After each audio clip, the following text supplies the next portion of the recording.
This is Commodity Wrap. Well, welcome to a Wednesday, halfway through the week. Again, kind of an interesting week is Thursday, National Day of Mourning for former President Jimmy Carter. NYSE, NASDAQ, equity options fully closed. Bond market closes early, 2 p.m. Eastern. All ag markets, most ag markets are set to close at 1:15 Eastern Time. Coffee, cocoa, and sugar markets are open the entire time. Now that we've got that out of the way, let's bring in Brian Hoops. Brian is president, Midwest Market Solutions. We've got that happening, Brian, but we also have an weekly export sales coming out on Thursday morning, hopefully at 8:30 Eastern Time. And then Friday we roll into a couple more reports, WASDE and an annual crop production report. I'm imagining all of that's on your radar.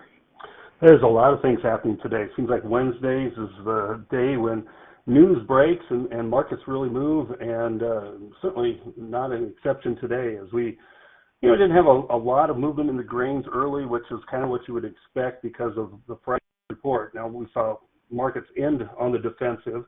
That probably shouldn't be a surprise with the weather forecast now 3 days in a row talking about wetter conditions for Argentina in an 11 to 15 day time frame. And the more forecast you have, the more confidence traders believe that forecast will end up being accurate.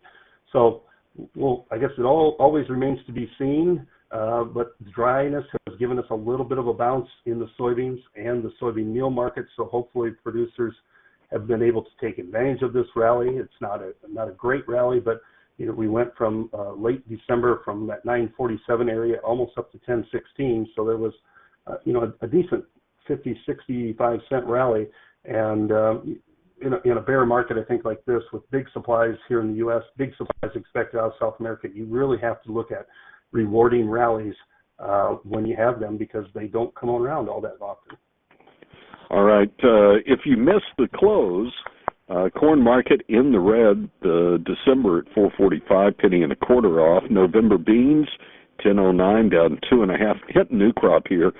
Soy meal lower, soy oil higher. Wheat markets, and I'll hit some of the front months here for Chicago. The March most active at 5.36 and a quarter, off 6 and a quarter. Hard red, 5.50 and a quarter, down 5.5 in the March. Minneapolis 5.84 and a half, off 10 and a quarter.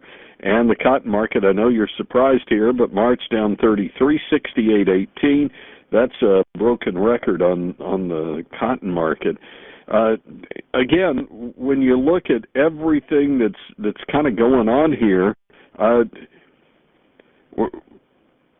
guess I'm wondering, is there room for some outside money to start rolling in? We've seen some slowdown, if you will, on the equity side. As I want to make sure here, last check, the Dow was moving higher, S&P trying to move higher, NASDAQ kind of in the red, but again, not seeing the gains that we were seeing a couple of weeks ago from the equities. So could we start seeing some of that money roll in?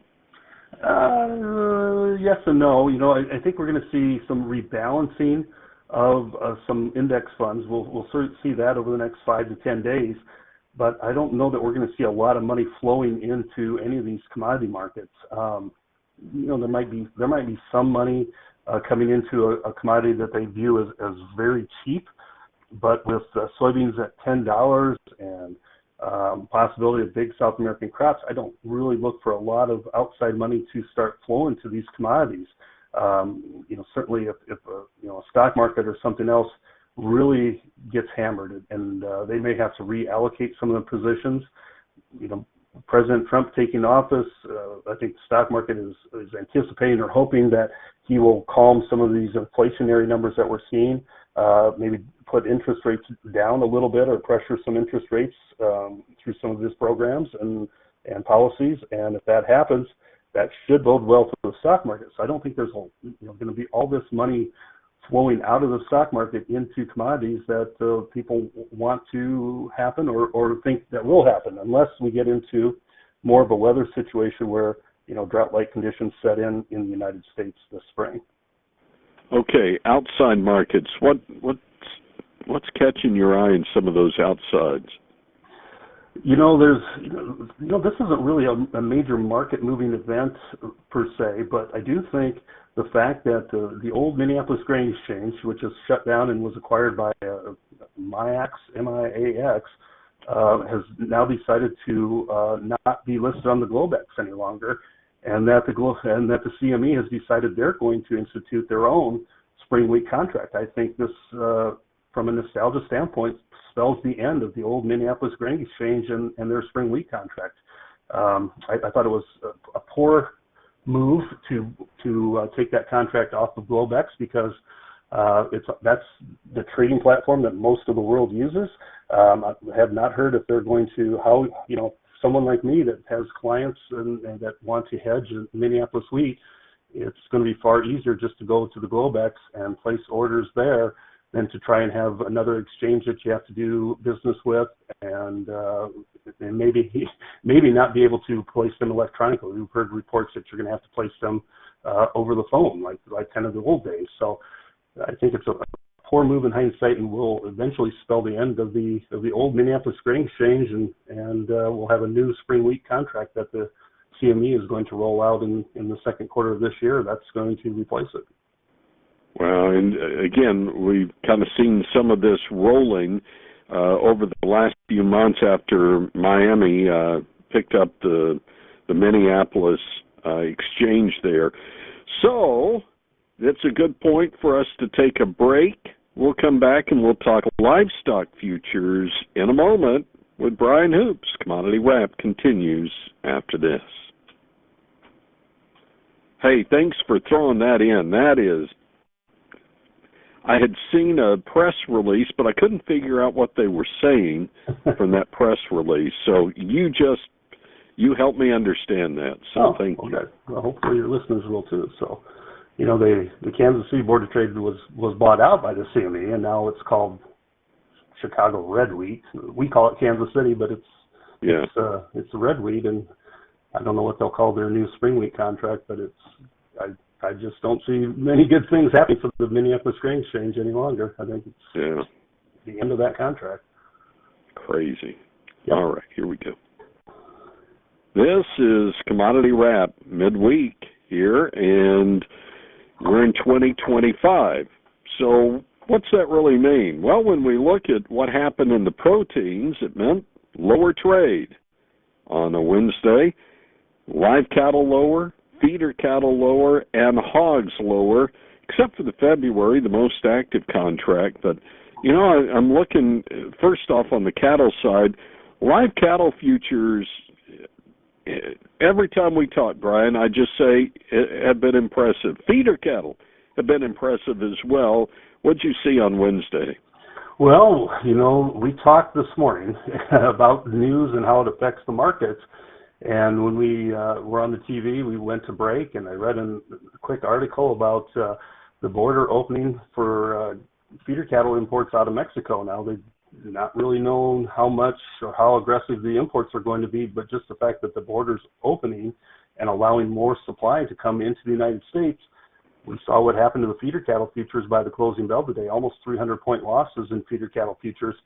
It's also going to impact deferred live cattle, because once they come into the U.S., they get into the feedlots as feeder calves. 6 to 9 months later, they become fat cattle, and that's going to affect our deferred cattle futures. So August, October, December is going to, I think, stay or remain under pressure. Now, some of the front month supplies are going to be very tight, and these imports really won't impact those front months. The supply won't change there. It looks like cash is going to be several dollars higher. I've heard reports that we're going to be maybe another $10 higher in the next 2 to 3 weeks, which would bode well for February cattle futures to move higher here during that time frame. So we may have a very interesting market where front months try and gain, where some of those deferred contracts and the feeder cattle futures are going to struggle on any rally attempts, especially the feeder cattle. We've seen some really strong cash markets give us this strength in the feeder cattle futures, and that cash markets could start to soften up under that increased supply. talking about a strain, looking at what's happened on the hams and the pork bellies over on the hog side, just kind of maybe showing us that maybe consumer demand at higher prices is starting to wane a little bit. Is that what's kind of happening on the hog market? Is let's see, down 4.4% over the past month. Yeah, it's a market I think that has strained not only maybe some of the consumer demand, but also the fund buying interest. The funds have been aggressive buyers of those lean hog futures, pushing that futures contract into some overhead weekly resistance. We saw the summer months, 101, 101, and 250, 102 area. And I think as the funds got to so long, it's kind of like a rubber band that got stretched. It's maybe at its stretching point, needs to correct or soften up a little bit here before they can push another run to it. So I think we're seeing overall weakness in this market. Rallies probably will end up being sold in here. I think it might be stronger months later this summer. You probably haven't seen our summer highs yet, but here during this time frame, we maybe have put our highs in. We could retrace back a little bit lower here yet. Okay, I'm going to move us into the precious metals before we go. Gold higher, silver lower on the session. And again, that's a gold market that's increased 31% year over year, but most of that was done before November. Any thoughts? Yeah, now that we've have President Trump coming back into office, it's kind of correlated with the highs of that market as the dollar has soared higher during that time frame. As we know that he's going to become president, there's some inflation concerns yet. So I don't know that gold is ready to sell off or drop out of bed in here. There's some of the economic numbers that we have received recently have told us inflation's creeping up once again. Until we get that inflation under control, gold isn't ready to fall out of bed. In fact, if even when he becomes president, if inflation continues to move higher, gold, I think, would take another run as an inflationary hedge. But just the fact that I think the market anticipates his policies may diminish some inflation in some areas, has pulled gold off of its highs. But there's people who think that the tariffs will give us inflation, even though the first time he was president, those same tariffs did not give us any real inflation at all. Brian Hoops is with Midwest Market Solutions and joins us on Commodity Wrap.